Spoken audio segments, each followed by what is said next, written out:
Vinod Sivaramakrishnan from CrowdStrike, talking about observing, analyzing, and protecting proactively. Thank you for that, Vinod. And well, we are inching towards the close of day one and effectively towards day two tomorrow, which has the awards coming about. That's the 8th annual CISO Awards to recognize and celebrate visionary CISOs. That's at 5 p.m. tomorrow.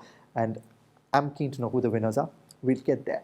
But now, let's head back into the Dynamic CISO Summit. And Sujeet Bambawale, the Vice President and CISO at 7-Eleven, is connecting in. And he's chatting with us about new dimensions in cybersecurity. Let's listen in. Over to you, Sujeet. Take it away. Good evening, everyone. My name is Sujeet Bambawale, and I'm the Chief Information Security Officer at 7-Eleven. It is an honor to be here today and speak with all of you about the evolving field of cybersecurity. I love talking to practitioners. I love talking to people coming to the field. I love talking to students and, of course, those who have been with us for a long time to learn from their experience. And what I've learned over the last year, call it two, because the last 2 years have been very interesting on information security teams, is that resiliency has trended very high with information security as a discipline. Security operations centers, the teams that power security operations centers quickly learned to come together in their work from home environments and give the exact same amount of service, deliverables, and at high quality work as they did sitting in their typical company locations. The same things go for network security teams, application security teams, cloud security teams, hardware security folks, every other discipline, GRC, risk management. I've seen an extremely high quality of work come from various teams in information security. And I thank everyone for continuing to support this domain with the big hearts that you have. Just in the last 3 months, we have seen some unique cases in information security. We've seen Log4j, Log4Shell. This was unique because I've never seen a sawtooth graph for a vulnerability burn down. A vulnerability burn down is typically something that starts with a 100% risk to the company from a brand new vulnerability. And over time, it just goes down to zero as all the teams come together and patch it. What we saw in Log4j is we started burning it down, and security researchers or threat actors broke it, and it went back up to 100%. And they broke it, and it went back up to 100%. And this continued for a few iterations. I've never seen anything like this. I've never seen anything get broken with such a compressed time frame. And this started December 17th of last year, and it continued through Christmas. That put a tremendous strain on a lot of information security teams who were working day and night to not just find all the places where that library was present across hardware, software, critical systems, but to patch it. This is a very important learning experience and a very big accomplishment for everyone who's worked on it. A few months later, we have periods of huge geopolitical crisis. And we are seeing a wave of DDoS and other cybersecurity events going on.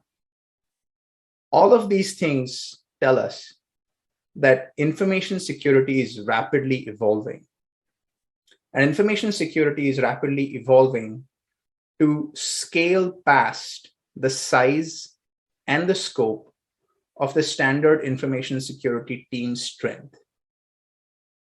So the first thing that I would leave you with today is start thinking about scaling the strength of your information security capabilities in an intelligent, elastic manner that uses your human capital for activities that you consider core and try to move the commodity results into, as I like to call them, artificial intelligence platforms, elastic platforms, automation platforms.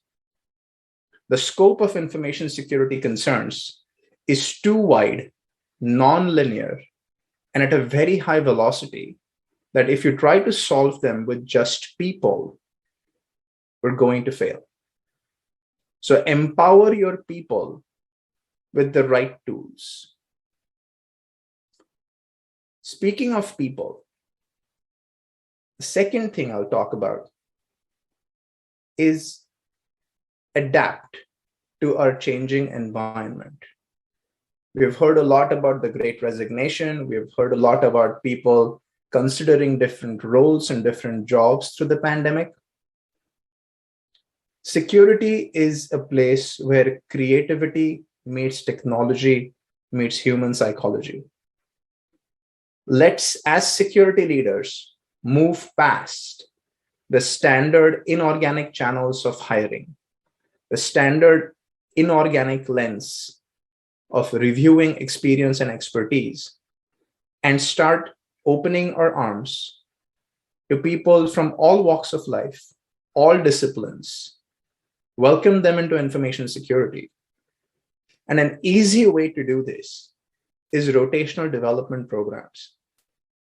If you're able to institute or ask for a rotational development program in your organization that would let people interested in information security partake in information security, see what the big fuss is all about, offer their expertise, offer their engagement, then we'll quickly realize that it's not just the engineering disciplines or the computer science majors or the typical work streams and academic streams that come to information security that have the best ideas.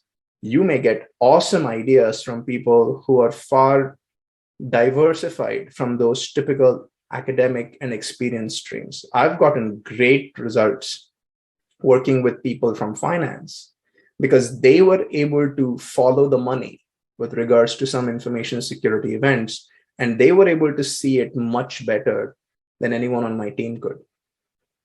I've had great deliverables from people who have been previously in QA organizations, people in marketing organizations, just inviting them into your information security organization to learn from them and to learn more about them will diversify your background and really flesh out the expertise with which you perform a security review.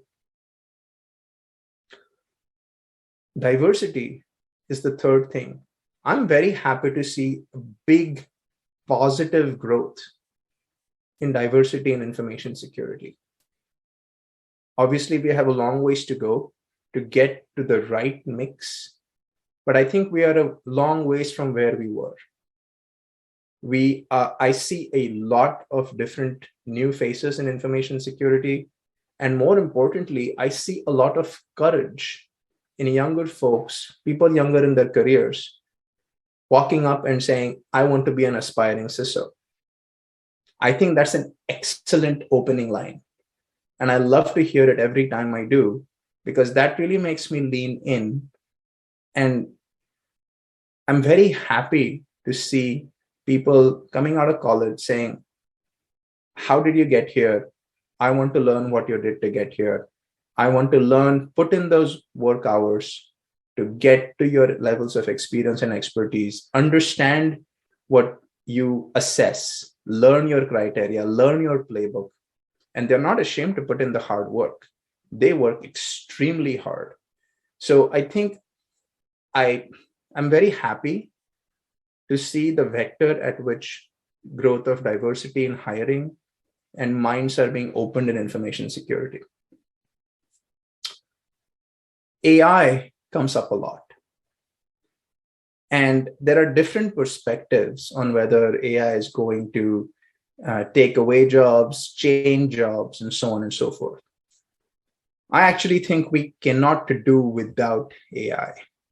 because all of the good results that you're looking from your business systems, from your business analytics, by implementing artificial intelligence are likely the exact same things that threat actors are doing by applying AI to the data sets that they have. So if you're scraping passwords from some site, and if you're monitoring the threat surfaces of your target, and you're modifying your payloads, and you're creating custom exploits on the fly, and you're creating hybrid attacks that attack low and slow, but in a intelligent fashion, you're effectively avoiding the legacy scrutiny. And you're going in a manner that you know will likely beat the safety measures that are there. So is offensive AI in play? Well, why wouldn't it be? There's a proverb, I believe Italian, it says, know thyself and know thy enemy.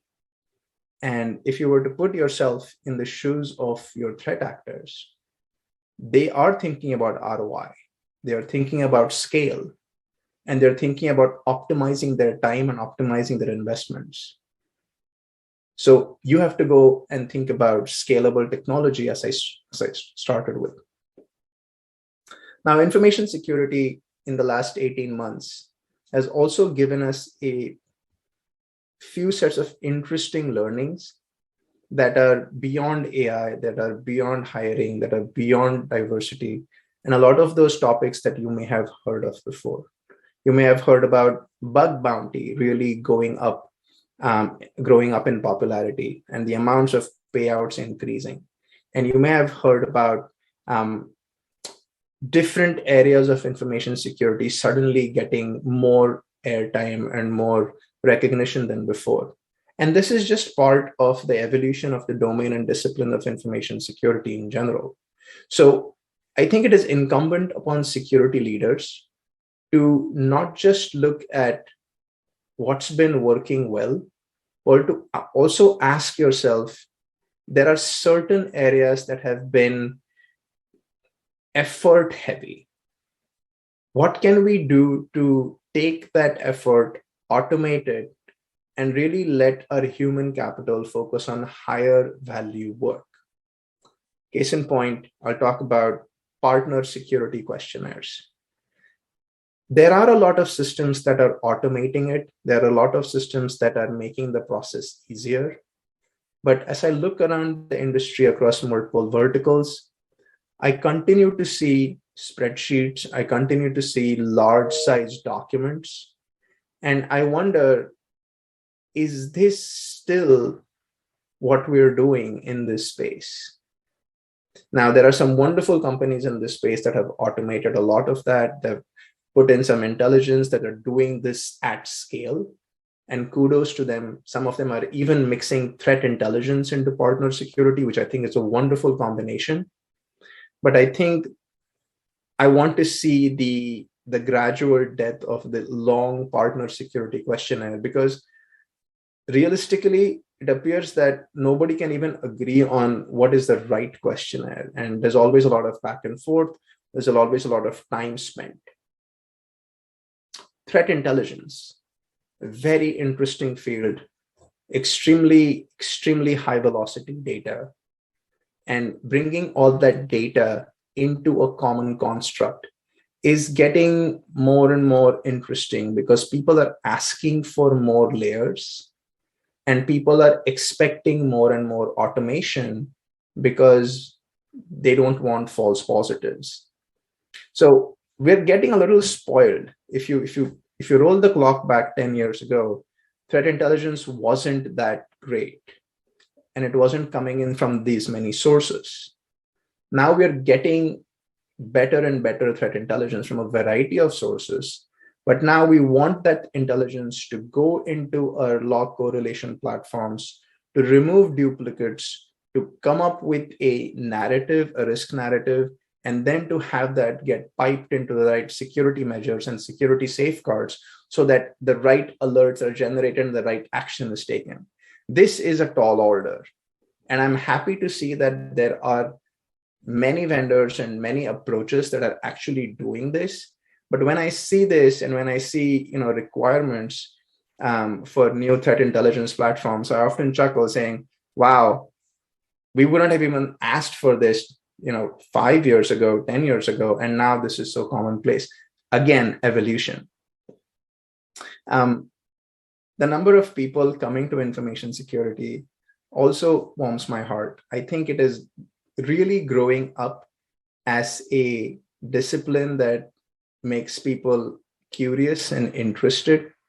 And the reason I spoke about looking past inorganic hiring channels is the conversations that people have at conferences like this, and even outside conferences, just walking around in your workplaces or even anywhere else, they're getting more and more interesting. I've heard people ask me everything from specific vulnerability information to very broad ranging global security leadership questions to say, how do you decide which region gets what talent, and how do you decide which areas of the world you focus on for hiring, and so on and so forth.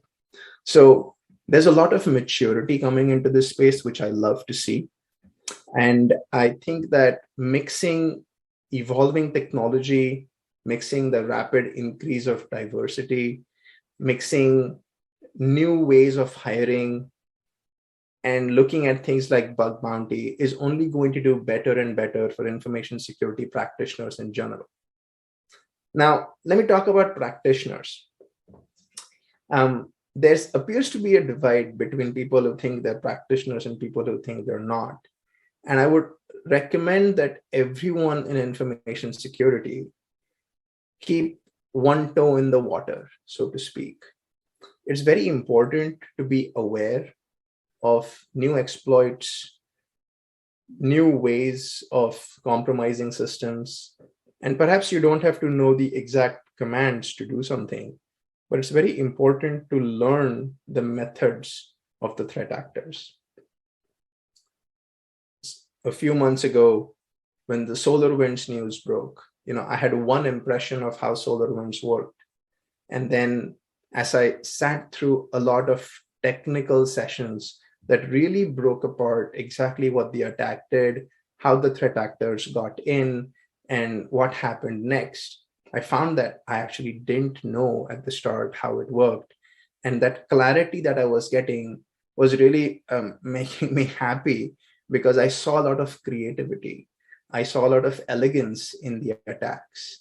And I think it's always important to give yourself that connection and that relatability to the evolving threat landscape so that you can talk about it specifically, and your team also sees your passion in focusing in on certain areas and asking them the right questions and pressure testing your strategies.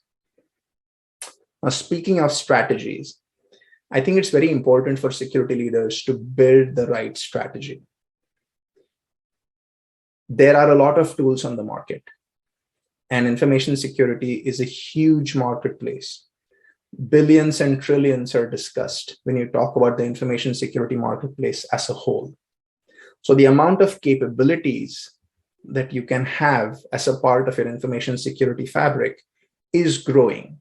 And there is a lot of fidelity and there is a lot of granularity that is coming into the mix.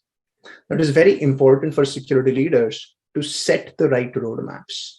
It is very important for security leaders to have the right conversations, not just within their teams, but outside their teams, so that we are finding the right balance, that we're creating the right scaled to fit strategy that fits our organizations, that fits our customers, that fits our employees, that fits our partners.